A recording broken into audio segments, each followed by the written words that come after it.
سڵاوتان لێبێ بەڕێزان ئەمەی لە پشتمەوە دەبینن خۆپشاندانی گەورەی مامۆستایانە بۆ موچە و شایستەدارایەکانیان من دەمەوێت قسان لەگەڵا بکەم بزانم ئێستا ئەو هەوڵەی کە هەیە موچەی فەرمانبەران و مامۆستایان بخرێتە سەر بەغدا مامۆستایان لەو بارەوە چی دەڵێن ئایا موچەی بەغدا هەڵدەبژێرن یاخود موچەی هەرێم و بۆچی لەگەڵ مابن من بەشێک لەو مامۆستایانە کە هاتوون بۆ خۆپشاندان وەرەگرم ئێوەش بینێری وەڵامەکانیان بنفەرموون.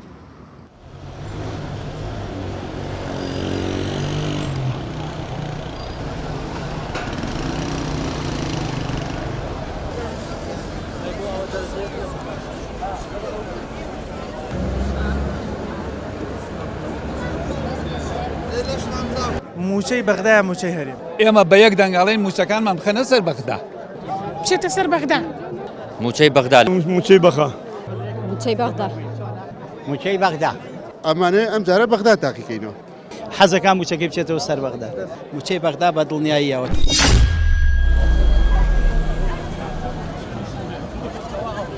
موچەی بەغدا لەبەرەوەی بە تێک ڕایدە ساڵ ئێمە ئەم کێشەیەمان دووبارە و سێبارە دەبارە بۆتەوە ئەو بەڵێن و پەیمانانەی کە بە مامۆسا و سەرجەمچین و توێژەکانی موچە خۆراندرا هیچی مەیسەر نەبوو هیچیان بۆ نەچوە سەر تەنها فریودان نەبێ ئێمە پێمان وایە بەغا مادەم ناوەندە و دەوڵەتێکی مەرکەزیە باشترین هەڵبژاردەیە بۆی کێشەکانمان لە ئێستاە چارەسەر بکرێت لەبەرەوەی کەرتی پەروەردە بە نیسبەت حکوومەت یاریەمە کەرتێکی گرنگ و هەسیار نییە وەکو بڵێ فرامۆشکردنی کەرتی پەروەردە بێبایەخکردنی پرۆسی پەروەردە و فێرکردن تەنها ئامانجەکەیان ئەوەیە ئەگەر نا بۆ پلە بەرزکردنەوە لە تێک ڕای وەزارەتەکان بەکارە و چۆتە بواری جێبەجێکردن تەنها لە بواری لە وەزارەتی پەروەردە پلە بەرزکردنەوە ڕاگیراوە. جناب دۆکو مامۆستایەک وەکو فەرمانبەرێک و موچەخۆرێک موچەی بەغدایە موچەی هەرێم بێگومان هەرچی باشە بۆ کوردستان بۆ مامۆستایان بچێتە سەر بەغدا ئەگەر هەموو مانگێک لە کاتی خۆیدا من گەنج بووم زمانی سەدام 8 ساڵ حربی عێراق و ئێران بوو موچە دوا نەکەوت بێ لەوەش خۆ ئێمە تەنها بۆ موچە نهاتوینەتە سەر جادا بۆ دامەزراندنی ئەم گەنجانەیە باشە ئێمە سپینێ تەقاعود ئەبین یان مردن لە پێشە ئەم گەنجانە چێ جێمان پڕکاتەوە کاتە کێشەی گەورە دروستە بێ ئەگەر ئێو گەنجانە هەمووی ئەبێتە کەرتی تایبەت هەمووی ئەبێتە کەرتی تایبەت ئێمە شەوەمان ناوێ ئەی ئەو گەنجانە هەمووی لە ماڵەوە دانیشتن بۆچی ئەخوێنێ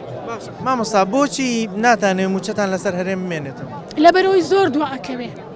کاریگەری لەسەر هەموو ژیانمان کردووە کاریگەری لەسەر بازار کردووە کاریگەری لەسەر هەموو شتێک کردووە ئەگەر ئەمانە بە شێوەیەکی ڕێکوپێک لە کاتی خۆیە حەق و مافی خۆی مافی یاسایی و ڕەوایی خۆمان پێ ببەخشن هەرگیز کەس حەز ناکە موچە و ئیش و کارەکانی بچێتەوە سەر بەغداد بەڵام بەڕاستی ئەمانە ئەو ستەم و زوڵم و ناڕەواییان بەرامبەر موچەخۆران و بەرامبەر هاوڵاتی هەرێمەکەی خۆیان و هاوڵاتی کوردستان کرد خەڵک بێزارە لە دەستیان خەڵک ناڕەحەتە لە دەستیان خەڵک حانە بۆ هەموو شتێکەوە غەیری ئەمان لەبەرەوە بەڕاستی یعنی تۆ ئەو هەموو فرمێسک و خوێن و ناڕەحەتی و ناخۆشی ڕووی کردوتە وڵاتی ئێمە لە پێناوەیەوە دەسەڵات بکەوێت دەست میلەتەکەی خۆت و کورد بەڕێوە ئیدارە دوێ بەڵام بەداخەوە یعنی ئێستا لەوانەی لە ١٠٠ خەڵک بێزار بێ لە دەستیان و پەشیمانە بۆ ڕابردوو بە پێم واقعە بێ تۆ کامیان بە باشتر ئەزانی بۆ پێدانی موچە حتمما ئەو خەڵکە هاناباتەوە بۆ بەغدا معاشی بەغدا موچەی بەغدا لە کاتی خۆی ئەیدات تەرفیعات و پلە بەرزکردنەوە نەوەستاوە هاوکاریەکرێ مەنحە ئەکرێ شتی پێ ئەدرێت یعنی کەرامەتت ناڕوشێنرێت لە کاتی خۆیان موچە شتەکەت پێ ئەدرێ هەست و شعوری و مامۆستایە ئەگەر بە حاڵەتیشی تەندروستیەوە نەچێتەوە ناو پۆلەکەی و یعنی هەمیشە هەر خەمی ئەوەتە بێ معاش ئەدرێ نادرێ ئەم مانگە ئەدرێ نادرێ بیل لەوە بکەیتەوە یعنی بە دەرونێکی ئاسوودەوە ناچیتەوە ناوپۆل ناتوانانی ئەوەی کە لە ناخی خۆتای ئەوەی کە پێویستە بەرامبەر ڕۆڵەکانی کوردستان و گەلی کورد و ئەم میلەتەی خۆمان جێبەجێ بکەیت لەبەرەوە خەڵک نیگەرانە لەم دەسەڵاتی خۆمان زۆر بەداخەوە حەزەکان موچەکەی بچێتەوە سەر بەغدا شەی بەغدام بێ باشتر لەبەر ئەوەی کە ئەوان لە کات و ساتی خۆیان بەڕاستی یاسا و هەموو شت تەطبیقەکەن ئەوان باشترن ئەمانەی ئێمە هەتا شتی خراپ و ساوشتی باش ناکەن بەڕاستی یعنی قەدی خەڵ نازانن یاسا دەرێکەنوژی پێ تەطبیق ناکەن ئەمە ئەوەیە گفتەکەمان ئەوەیە ئیگرێ بڵێ پارە نییە هەموو شتێکەیە بۆ ئەم پارەی هەڵێگرم کاتەنا سبێنی هەڵبژاردنیت هەموو کەسەیە کە دەنگیان پێ پارەی ئێنێ بە دزیەوە لە ژێرەوە ئەم پارەی بۆ سەر بکەن نیە بۆ پارەنی گرێک مامۆسا ئێمە بڕاستی خەمخۆری ڕۆڵەکانمانین بەڕاستی زۆر پەرۆشم بۆیان بەڵام ئەڵی چی کە ئەم دەسەڵات ئەوامان لێکە هەموو ناچارن من نووسرم لایە مامۆسام لایە لەگەڵ ماڵێ وڵی مامۆسا 3 مانگە کێخانم لایەوە یان بە چی شێ بڵێم وەرەوە دوام بۆ وەڵقای بەڕاستی ئەمە کرفتەکەمانە بەڕێزەکەم ئیتری ئێمە داوای مافێکەکەین کە مافێکی زۆر ئاساییە فەرمانبەر هەموو فەرمانبەرێ لە کاتی خۆیان لە کاتی شتەکانی بۆ جێبەجێکە کەس چی مەجبورن بێنە سەرم جادان ئاوا بۆ سیمە خەڵکە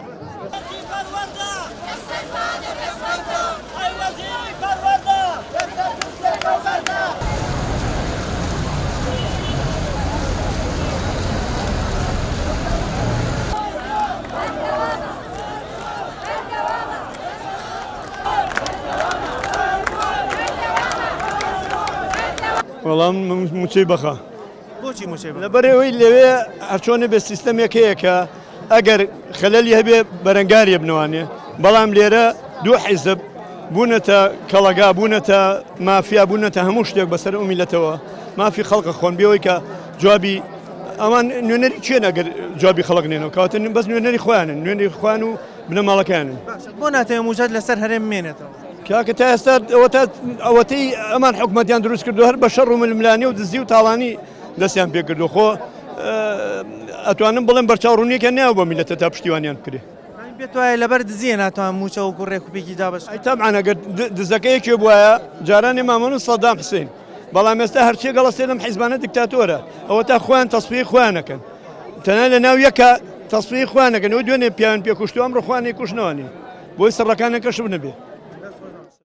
ئێمە ئەوە چاوەڕێی چنێکە چاوەڕێی موچەی هەرێمی بەڕاستی ئەمە جارێ نییە دوو جارێ مامەسا و دێتە چەرینەکە بەڕاستی وەڵامیان نییە وەکو چۆنەڵێ مەلەوانێک لە دەریایەکە کە ئێوە بخنکیە دەست بۆ چڵەپوشێکی شەبە ئێمە ئەگەر وابێ ئێمە هەمومان هاتوونە سەرجادە ئەگەر بەم شێوەیە وەڵاممان نادەنەوە ئێمە بە یەک دەنگاڵین موچەکانمان بخەنە سەر بەخدا چونکە بەڕاستی ئێمە بێئومێد بووین لەمان ئومێد بین بە تاواتی ئومێدمان پێیان نەماوە چی هۆکار بۆ ئێستا هیچ فەرمانبەرێکیان بڵێن زۆرینەی ئومێدیان بە حکوومەتی هەرێم نییە ئومێدەکە بۆیە کاکە ئەڵێ ڕۆژ لە بنە ڕۆژەوە دیارە هیچ ئومێدێکت نییە مەمانگی دەشتەوە بووی مە موچەی مانگی هەشمان وەرنەگرتووە کاکە گەر ڕاستەکەی تۆ ڕێکەوتن لەگەڵ بەغا کردووە دارایی و سەرمەت و سامان و منەوت هەموو تەسیمی بەغدا کردووە ڕازگۆیانە لەگەڵ یا بڕۆرە پێشەوە بۆ ئەوەی ئێمەش ئاوامان لێنێ ئەو خەڵکە بەڕاستی مامۆستا و فەرمانبەر و هەتا بازاریشان ڕیسوا کردووە کاکە یەکاکە ئێمە خۆی ئێوەمان دروست کرد و خستمان سەر تەخت هەڵەمان نەکرد کاکە بەڵام ێساڵێن بەڵێ هەڵەمان کرد ئێوەمان هێنا سەر تەخت ئێوەمان بەرز کردەوە ئێمەش باجی هەڵەکی خۆمانە دەین ئەبێ بە هەر شێوەیەک بێ ڕاستیکەینەوە بە هەر شێوەیە ڕاستیکەینەوە موچەی بەغدا بۆچی بەغدا لەبەرەوەی کە هەرێم ینی هەرێم ئەگەر حکوومەت باە موچەی دابین دەکرد ینی دنیایەک شت دەکات دنیایەک پرۆژەی هەیە جێبەجێی دەکات بەڵام موچەی هاوڵاتیەکانی خۆی پێ نادرێت موچە گرنگترێکە قوتی خەڵک گرنگترێکە یان پرۆژانەیە گەر دەیکا بۆ بە ناوی ئاوادانکردنەوە بە ناوی لەبەر ئەوەی ئیسفادەی خۆیانی تێدا ئیسفادەی کۆمپانیەکانی خۆیانی تێدایە پێت وایە بەرژەوەندی دیکەیە بۆیە وازی لە موچەیەنەوە لەبەرەوەی بەرژەوەندی خۆیان هەیە یعنی دەنا کەوانە بێت بۆچی یعنی قوتی هاوڵاتیەکانی خۆی گرنگترێکە یان بینایەکەم بۆ چیە بینام بۆ چیە جادەی نازانم 150 مەتری و 200 مەتری و 300 مەترین بۆ چییە ئەگەر قوتی ژیانم نەبێ بۆتەوێ بخرێتە سەر بەغدا هۆکارەکەی وایە لەبەرەوەی حکوومەتەکەی خۆمان هیچی پێ ناکرێت 32 ساڵە بەو شێوەیەوەتانی خەڵک ئیبادە بوو تەواو یعنی لە تەحملی هیچ کەسێکدا نەماوە تەواو ئیدی جامەگەر پڕ بوو لێ ئەڕژێ موچەی بەغدا بۆچی بەغدا لەبەرەوەی بەغدا یەکەم موچەکەی لێرە زیاترە ئەمە یەک دووهەم لە کاتی خۆیان ئەیات سێهەم لێبڕین ناکات واتە زەمانەت لە بەغا لەسەر بەغا زیاترە وەک لە زەمانەت لەسەر هەرێم باشە بۆ ناتانەوە لەسەر هەرێم بێنێتەوە لە کاتێکە ئێمە لەژێر سای حکوومەتی هەرێمان گوێ لەبێ گەورەیە بۆ من نەبێ سێبەری بۆ خۆم بگێڕم لە دەوری سەری هەوڵی هەردایم بۆ ورگ و نان بێ یاخوا ئەو گەورە بەشی نەمان بێ. ئێمە لە ژێر سایە حکوومەتی هەرێمان نین، حکوومەتی هەرێم لە ژێر سایی ئێمەیە، ئەو لە ژێر سایی ئێمەیە، بەعەکسەوە ئێمە لە ژێر سایی ئەوان نین. پێت وایە خەڵک حکوومەتە ژێنێ لێرە؟ بەڵێ حکوومەت لە سەحسا حیزب حکوومەتیش نا، حیزب حکوومەت لەسەر حسابی میلەت، لەسەر حسابی گیرفان بەتاڵی میلەت، لەسەر حسابی نەبوونی میلەت، گیرفانی پڕە و خۆشگوزەرانە. ئەنجا لەبەر ئەوە ئێمە شوشیارین، جاران وشار نەبووین، عاتیفی بووین، کورد کورد کورد کورد کورد کورد وەلەو ئەمان تەمسیلی کورد ناکەن، من هجوم ناکەمە سەر کورد چونکە خۆم کوردم. ئەمانە فیعەیەکی گەندەڵی ناو کوردن، فیعەیەکی مشەخۆری ناو کوردن، بە کورد حسابیان ناکەم. کورد خەڵقی باشی تایە، کەسی باشی تایە، ئەمانە کوردنەوە تا هاتوون.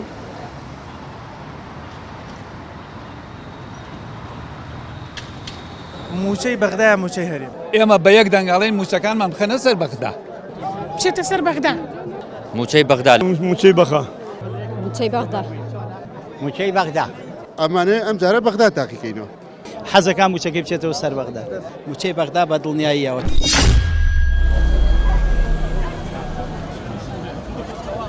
وەڵایی وەکو ئەو تەجروبەی کە هەمانە لەگەڵ حکوومەتی هەرێمە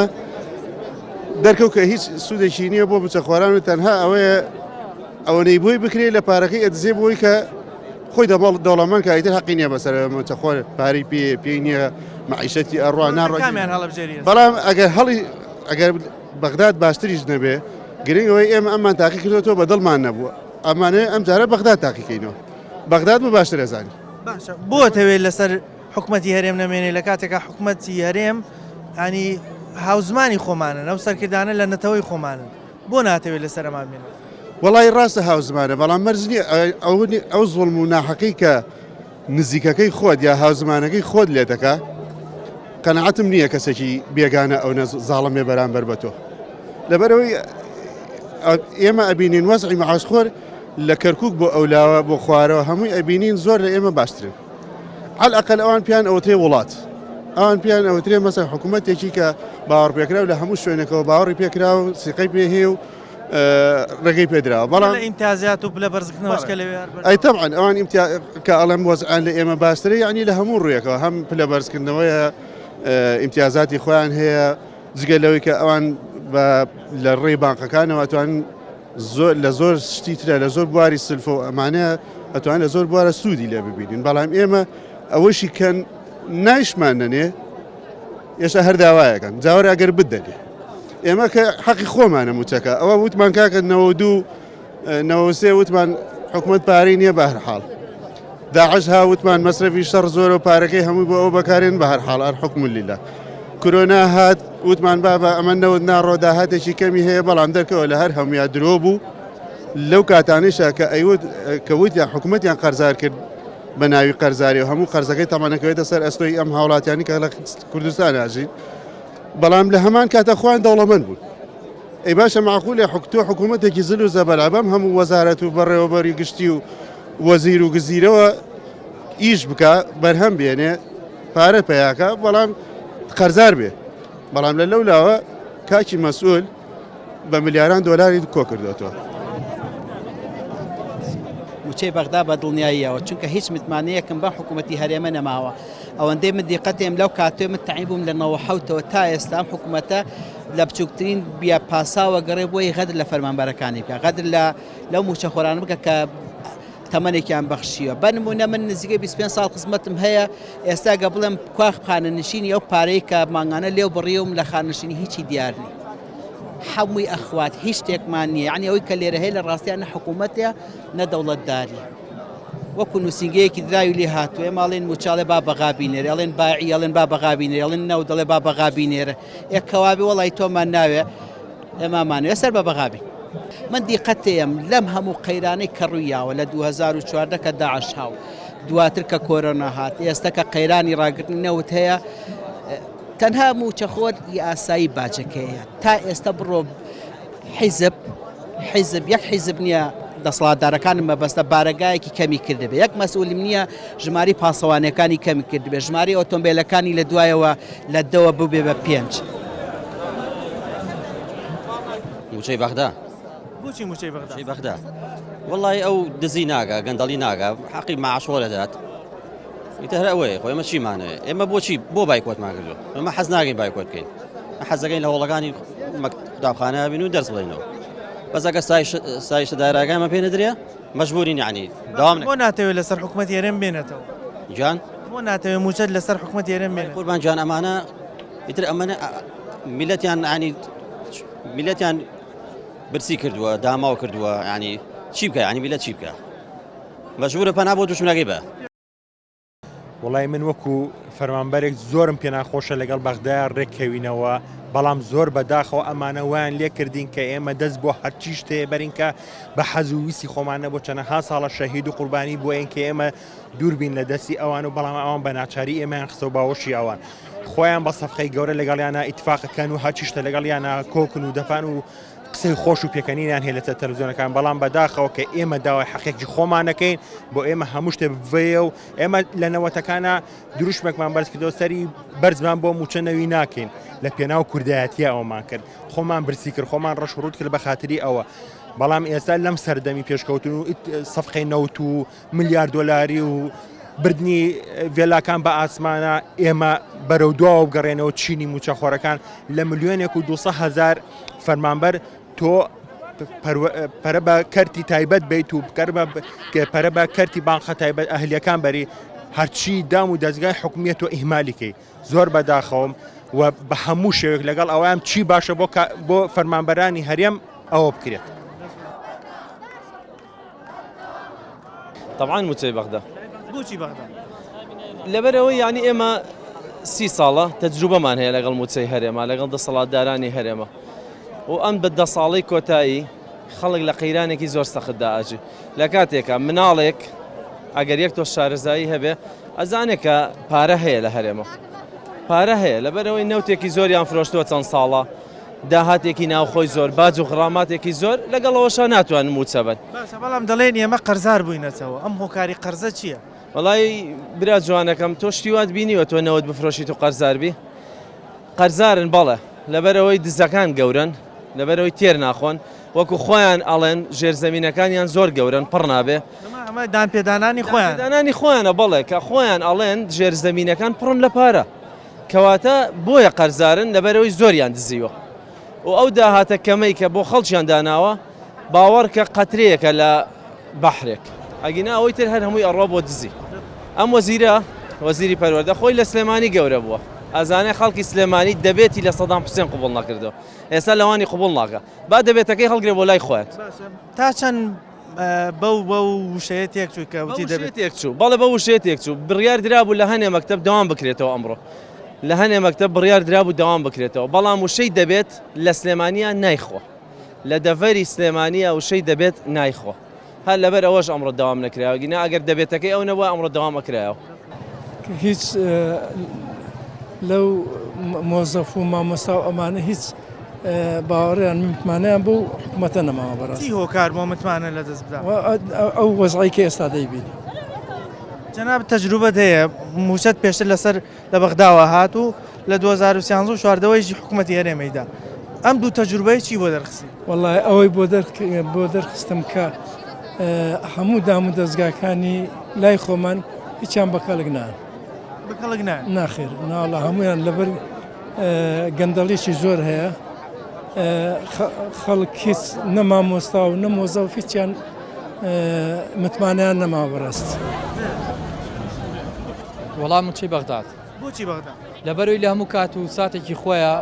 ئەگات بەدەستمان بەڵام ئەوەی مە سێ مانگە بێموچەین و ژیان و گوزەرانی خەڵک بەعام هیچی لەبار نییە و بەڕاستی ژیانێکی زۆر نالەبار تێپەڕێنی بۆ ناتەوێت لەسەر حکوومەتی هەرێم بمێنێتەوە ئەمەوێت لەسەر حکوومەتی هەرێم بمێنێتەوە بەڵام لە هەموو کاتێک کاواتە لە 25 مانگە 18 مانگە 15 مانگە موچەکە و حەقی خۆ من باتێ من وەکو مامۆسایەکە ئەچمە دەرەوەی شار ئەی نابێ مافەکەم باتێت ئەگەر مافەکەم ناتێ ئەی من خۆم خێزان و سێ مناڵ بەچی بژین یعنی لە 2013 و 14 موشە حکوومەتی هەرێمەیدا ئەم تەجروبەی 9 ساڵە چی بۆ دەرخستی چی پیشاندە؟ وڵا ئەوەی پیشانداین کە ناتوانن ینی بەڕاستی وەکو پێویست خەڵک بن بەڕێوە مادام کە ناتوانانی ئاساییە بەجێ بێڵە با چەند گەنجێکی تازە بێتە سەر حکم و بەڕێومان بەرێت قەیچێکە ینی ئەکرێت گۆڕانکاری بکرێت یعنی بۆ هەر من چۆن من ئێستا مامۆساکانم پێشووتر تەمەنیان کردووە من چوومەتە شوێنیەوان منیان پەروەردە کردووە منیش مناڵەکەی منیش وردە وردەیەتە شوێنەکەی من مناڵی بەڕێزی دێتە شوێنەکانی ئێمە یعنی قەیچێکە با گۆڕانکاری کرێتەوە دەورەکە بگۆڕێت ئاساییە.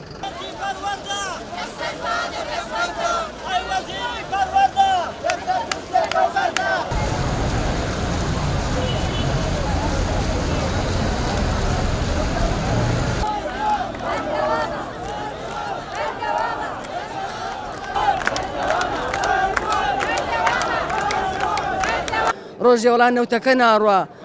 بودجەی کوردستان نانێرێ بەغا ئەنجا کە ئەو بودجەکە هەر لە بەغاوە بێنێت ئەوان هەموو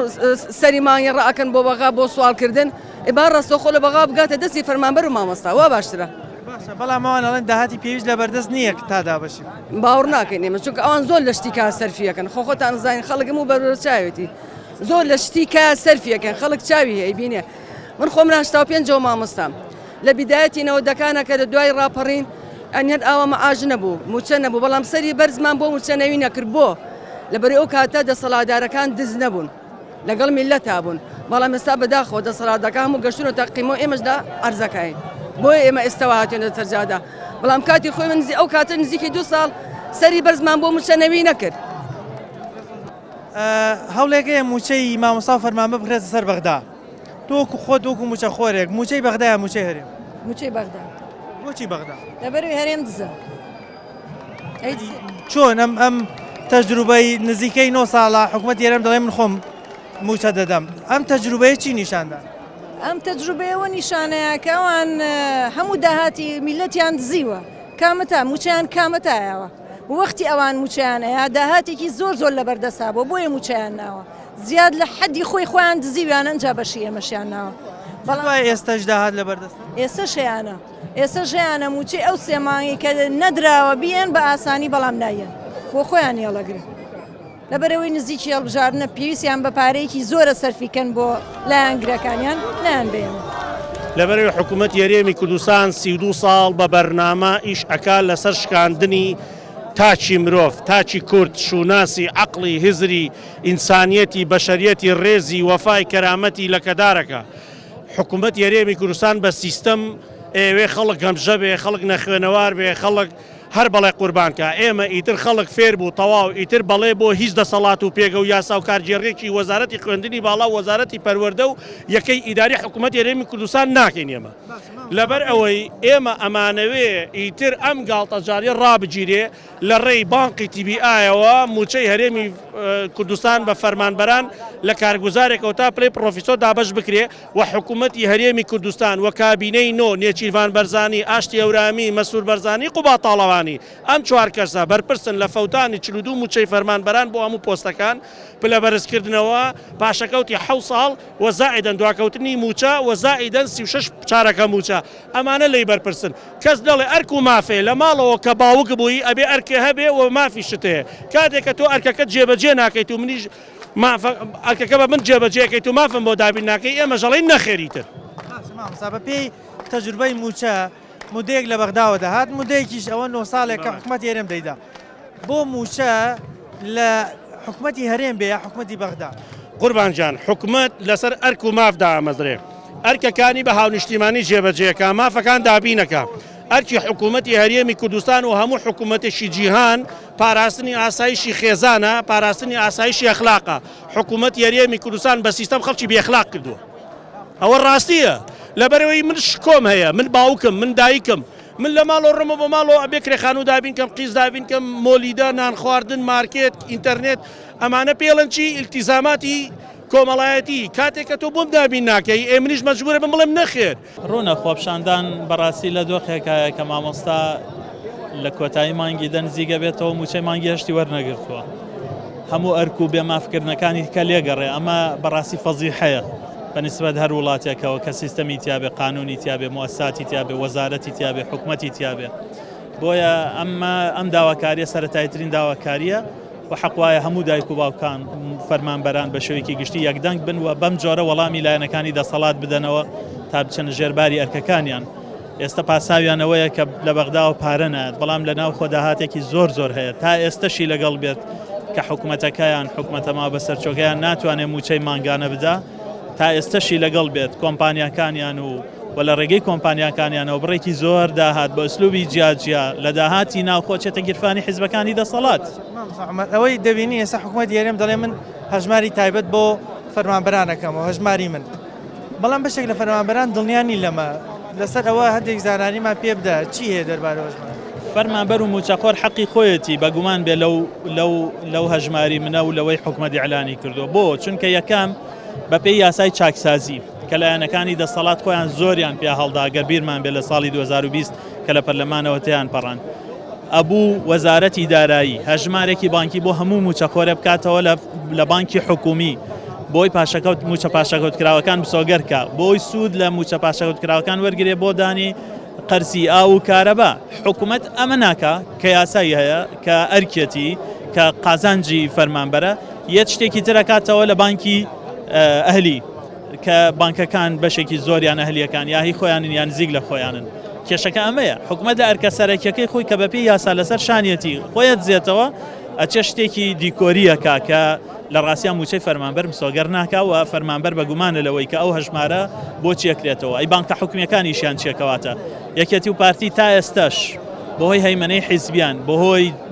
جیاوازیکردنیان لە ئیدارەکردن بانکە حکومیەکانیان بەیەکەوە نابەستنەوە لە یەک سیستەما و بەهێزیان ناکەن بۆی بتوانن یعنی ئەرکە بانکەکان جەبەجە بکەن. پاشان دواتر ئەم بانکانەوە ئەم هیچ بانکێک نە ئەهلی نە حکومی موچەی کەس نادا ئەگەر پارەیتیانە بێت. بۆیە ڕێگەی ڕاستەوەیە لە ناو خۆ گۆڕانکاریەکی ڕیشەی بکرێت چاکسازی بکرێەوە ئەو داهاتەی کە لە هەردوو لایەنی دەسەڵات لە ناوچەکانی خۆیان دەستیان بەسەراگرتووە بیگەڕێنەوە خەزێنەی گشتی لە بەغاویشەوە ئیش بگرێ بۆ یاسای بودجە جەبەجە بکرێ و پشکی هەرێمی کوردستان بگات.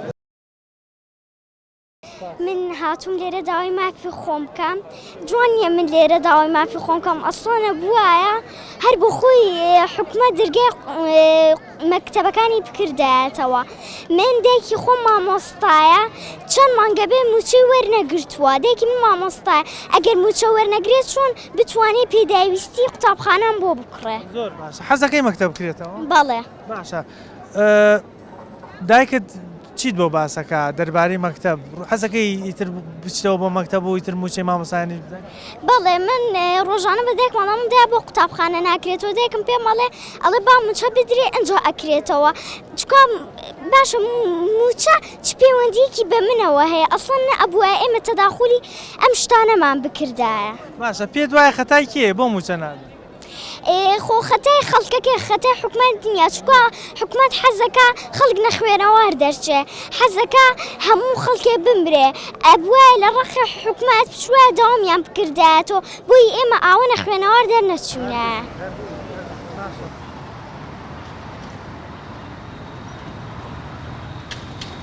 موچەی بەغدایە موچەی هەرێم ئێمە بە یەک دەنگاڵین موچەکانمان بخەنە سەر بەغدا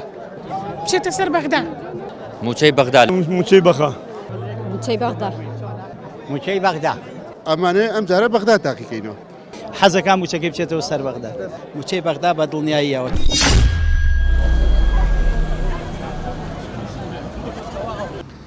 مامۆستایان و فەرمانبەران لە نێوان موچەی بەغدا و هەرێم زۆربیان موچەی بەغدا هەڵدەبژێرن. گوتم بۆ